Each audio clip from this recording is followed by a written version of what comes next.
The title of my exhibit is This Ungraspable Whole, because a lot of my work is about the mystical and the mundane. So we're in our daily lives, but if we pause and reflect on the vastness of time and the vastness of space, it's pretty ungraspable. And I think that encompasses all of my work.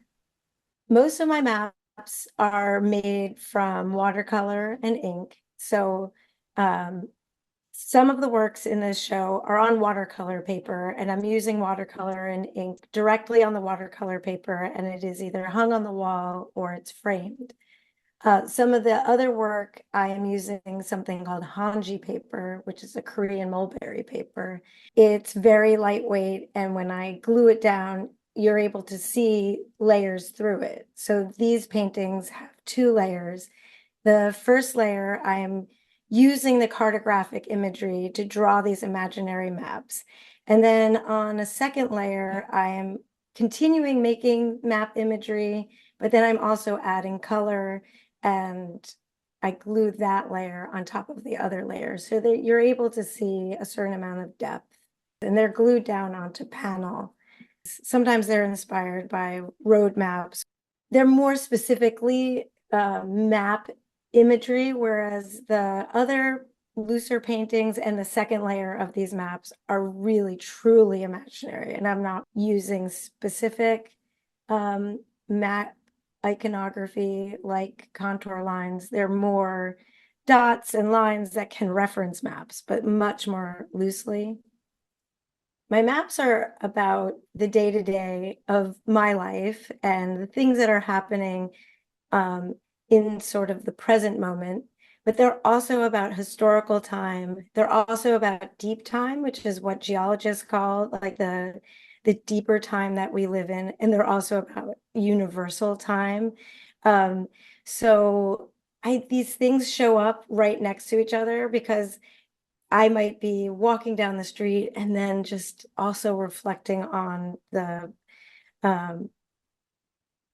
history of the town that I live in. Then I might be thinking about the vastness of the universe. And so what I would like people to take away from that is really it's about pausing in our day-to-day and thinking about how much bigger the world is than our day-to-day experience, and to be humble about that, and that the world has been here before us, and there's something magical about that. In my studio, I am always working on more than one piece at a time. I find that some days I come into my studio and I'm in a quiet place and I want to just do the drawing of the lines. Other days I come in and I want to be working on the color. And I like to be working on more than one, because while I'm working on one, I might get stuck on what I think the next step should be, what words should be there. And so I move on to another one, and it helps me move forward. I think of myself as a half poet, half painter, that I love words, but I am not really thinking in terms of the grammatical structure that poets think about when they are creating a poem. I am thinking more like maps, where these spaces that I'm creating with paint somehow evoke some sort of feeling or memory to me. And I write that down in that space. And so if a space next to it makes me think of something totally different from that, then that is what is going to go into that space.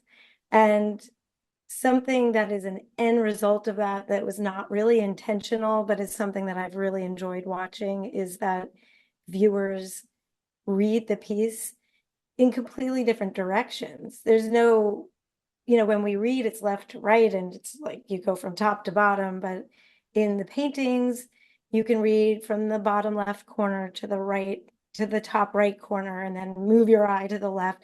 Or you can do completely the opposite, and you might start looking at it on the bottom right. And so depending on the direction that you read the paintings, or you skip over things, or however your eye jumps around in my work tells a different story. So everybody who looks at the work, I think, takes away a different narrative, and there's something that I really enjoy about that.